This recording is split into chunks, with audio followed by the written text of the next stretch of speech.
La méthanisation repose sur un principe de transformation de la matière organique en un mélange de molécules plus simples que l'on appelle le biogaz.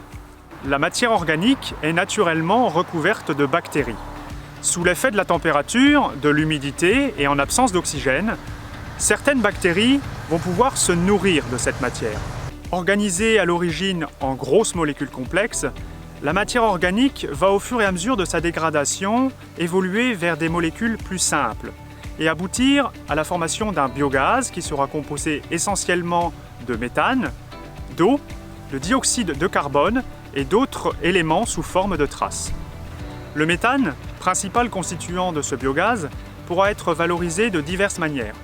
Il pourra tout d'abord servir à produire de l'électricité ou à chauffer ou refroidir de l'eau ou notre habitation, mais également à faire rouler nos véhicules ou encore cuire nos aliments.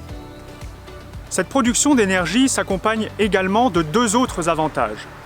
Premièrement, la réduction de l'émission de gaz à effet de serre, permis par la capture de certains gaz émis naturellement par la matière organique, mais également par la réduction d'odeurs qui sont naturellement produites par la dégradation de cette matière, notamment l'odeur produite par le fumier des vaches qui illuminent pourtant nos campagnes. Ainsi, pour conclure, la méthanisation a des effets divers et des bénéfices divers également pour la société.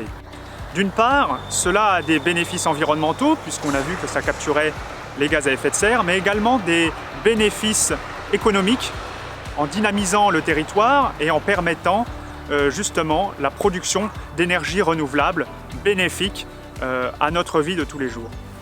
À très bientôt avec Cortos, source d'énergie renouvelable.